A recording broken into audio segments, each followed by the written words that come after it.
Here we have a trip down memory lane. My second quad, so that was over 2 years ago, was the Hubsan version of this, and they've obviously just sort of brought it back out after 2 years, I think. Got the mould back out, and they're knocking them out about half the price of what I paid for mine, I think. It's a nice little quad, built in, everything's ready to fly. All you've got to do is charge the battery, get yourself 4 AAA batteries for the actual transmitter, and you're ready to go. The prop guards are all sort of built on, and the landing gear as well, so it's all spring loaded, rather good, and that will protect it if it comes up on a ceiling or anything. So under here you can see it sort of, as it comes up, the props aren't going to hit your ceiling, so you're not going to damage anything, and they're really good protectors all the way around. All I'm seeing though is that they are there's quite a lot of weight involved with those, because quite a lot of plastic. So just simply pop the prop off, undo this screw here, and take them off. So if it's not performing quite strong enough, I might whip those off at the end of the review. On the battery, these batteries, they slot in nicely underneath in the body, but the way to get them out is you basically have to pull on this lead, and you really don't have to do that. All you have to do is put a little bit of sellotape round, or a bit of insulation tape, whatever, something thin, so you can still get it in and out of there, and then all you have to do is just pull it in and out with that. So don't use the cable, because you will eventually pull it out, unfortunately. Onto the transmitter itself, this is again trip down memory lane. It was very similar to one of my other quads. Real good gaming one. No altitude hold, so I'm quite keen on that, because it makes it a bit more sporty feel on ascent and descend. Your on off is here, and there's no buttons at the top, which is a bit of a shame. What they've done is stick them on here. So to make it flip, you simply press this one and then choose a direction here. To alter the rates, you press this here, and it's got 3 rates. It all starts in low rates. Turn the lights off with this one here, and then this one is your headless mode. You press it quickly to go into headless mode, and quickly again to come out of headless mode, and then if you want to return to home, you simply hold it down for about 3 seconds and it will start drifting back towards home. The other ones are all trim buttons, and that's basically it. Let's just get out and have a flight. So I think you can put it doesn't matter whether you put the quad on first of all or turn on the transmitter, it really doesn't matter. Oh, those LEDs are really nice and bright. Yeah, and this is seriously bright weather out here today. We've got flashing red green at the front, and then blue solid at the back, and when we actually go into headless mode you will get them all flashing, so that means it's in headless mode. I'll take that off just for now. If you need to calibrate it before takeoff, or you've been flying around and it's not flying particularly well, you simply put it on somewhere really level, and this isn't particularly level, but we'll put it there, and then you simply pull these 2 down and out. You get flashing LEDs for a couple of seconds, and then that means it's calibrated the gyros and everything, so it should then fly correctly. I would do that well before you start altering trims and everything. Take the battery out, restart it all again, calibrate it. It sorts out most problems. And they're all bound. There's no starting of the motors or anything.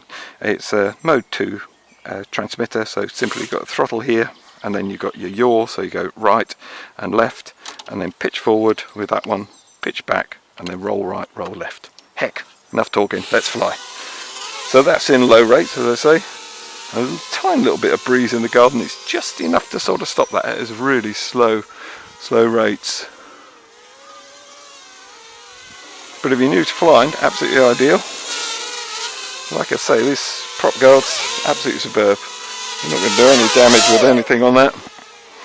And landing gear keeps the motors and everything just off the ground enough, I think. So that's a little bit, that's enough in first, I think. Like I say, the breeze is just that gentle, it's just bringing it across. So press this one up into second rates. That's a bit better. Oh yeah, that's much better. So had a little fly around, you sort of got used to all the controls and everything. Up into second rate, really nice. Yeah, it's quite good actually. I remember I was really thrilled when I got the other one. Like I say, sort of a couple of years ago now.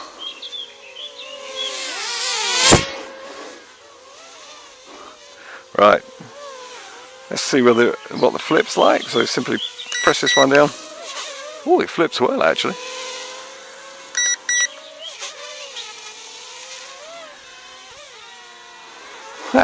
Right, let's try it up in high rates. Press that, you get a beep beep beep. Whoa, hey, it's got one of those sort of mad yaws on it, which is rather nice.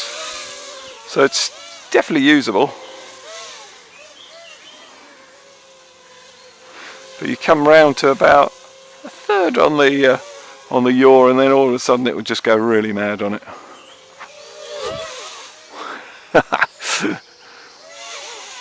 Nice. Yeah, it is still very usable even in high rates. Very controllable little quad. So you've got no camera with this or anything, it's just purely just get out and have some fun flying basically. And just show you that yaw when I crank it right the way around here, it absolutely goes mad. And then you can slow it down. So it's not the end of the world by any means. Let's try headless mode. So simply press that one down, and now we're in headless.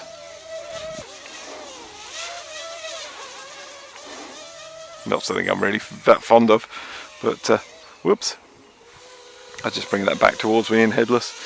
And then, like I say, if I want to return to home, just hold the left one down, and it starts just heading back then.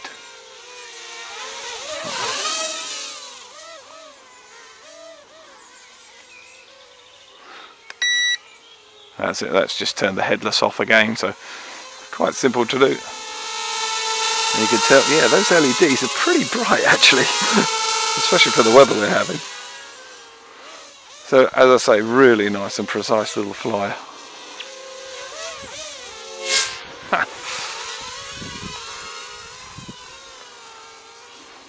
It's a lovely precise little flyer.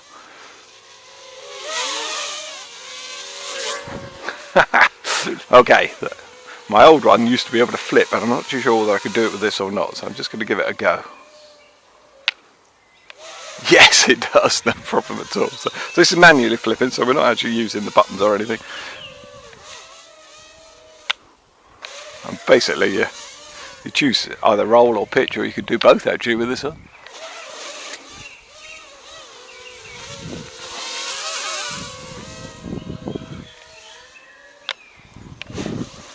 Whoa! Oh, there's quite a breeze coming in the garden. That's better.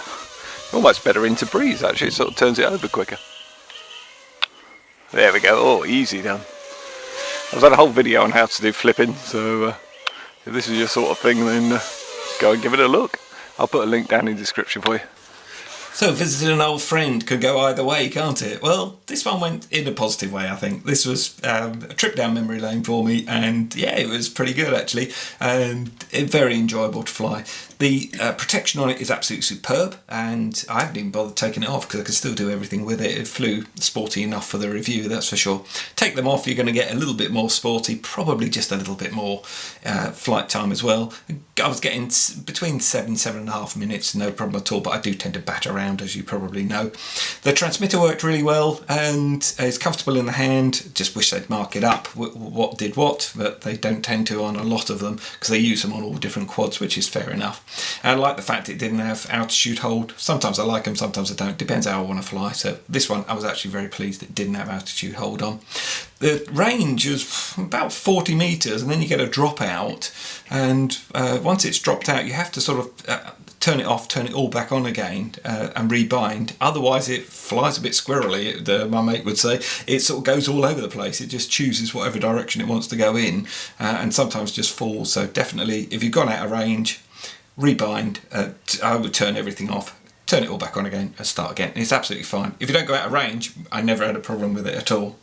You get a spare set of props with it, and I do like having different coloured props front and rear. When I'm turning it around, it's under me or away from me, it's brilliant. I can identify it really nice and easily, and you get a spare set of those, as I was saying. To charge the battery, you get a little USB adapter, and that's absolutely brilliant.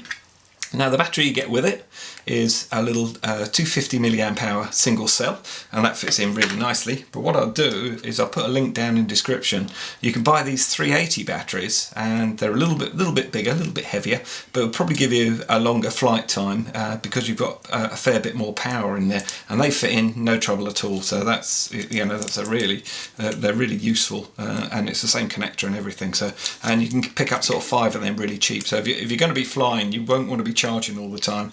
You'll want to be up flying, so that's what I would do. So yeah, if you're a beginner or even a bit of an experienced pilot and you want to move up from your little nanos or anything up to something a bit better, and you don't want the camera and the Wi-Fi and all that other bits and pieces, then yeah, this could be a great little quad for you.